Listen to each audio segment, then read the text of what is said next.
qualities that are possessed in abundance by one of the greatest point guards in NBA history, John Stockton of the Utah Jazz. During his brilliant career, Stockton has helped Utah become one of the NBA's elite teams. But in the 1999 playoffs, Stockton and the veteran Jazz faced enormous pressure from the upstart Sacramento Kings, who threatened to send Utah to a rare first-round exit. Maxwell hits the three, 81-76, Kings by 5. With the Jazz needing a comeback to keep their season alive, it was the kind of challenge Stockton had answered time and time again. The kind he had prepared for since his childhood in Spokane, Washington, when he first kindled his competitive fire. John has a great memory for his youth, and you know, he just as soon not lose to anybody in anything, whether that's playing pool in the basement or basketball on a Sunday afternoon. John would develop into one of basketball's top floor generals, and in the heat of every battle, he would display his cool style of leadership, directing the Jazz with composure and firm control. I don't think John looks at pressure. I think he looks at the game, in my opinion. After being around him, he looks at it as just having fun playing. And that's what it should be. I mean, it's supposed to be fun. Stockton looks for Malone underneath, goes in the air, bank shot, a beautiful play by Stockton. Oh, what a play. I never saw a guy come out and play with the tenacity he plays with. John Stockton with an enormous shot. He would have been a great jet pilot in World War II. John Stockton, unbelievable, carrying the Jazz on his 6'3". The part I enjoy is trying to win and doing whatever it takes to win, and I try to stay focused on what my job is out there. It's a simple game, and it's a great game when there's an intensity and a willingness to bring your lunch pail with you every day and go to work.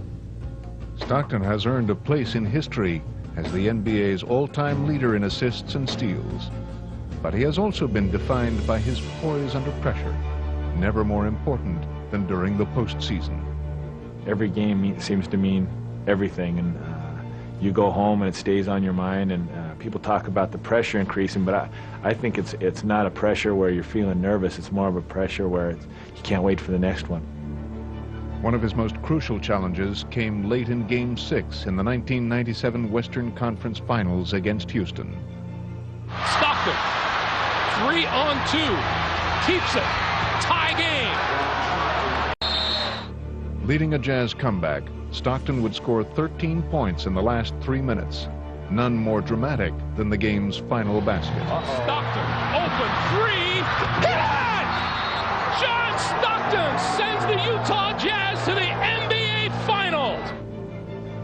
He just awesome. In a crucial situation, John Stockton made the plays to get the Jazz to the finals. Plain and simple. The Jazz would make 2 straight finals appearances against the Chicago Bulls.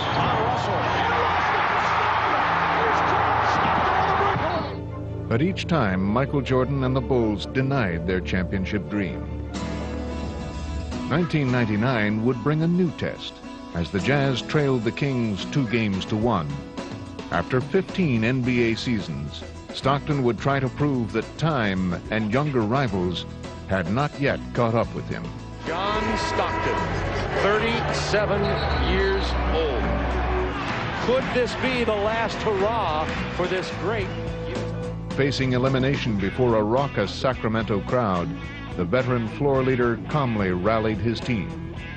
Stockton to Malone, gets it, vintage, Stockton. But Utah still trailed by 1 until the oldest player on the court took charge once again in the final seconds. He should have stayed with him.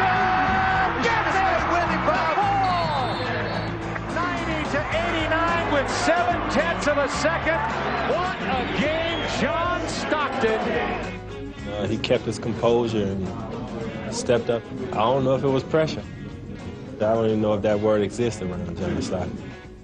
With Stockton leading them to victory in Game 4, the Jazz went on to defeat Sacramento in the 5th and deciding game.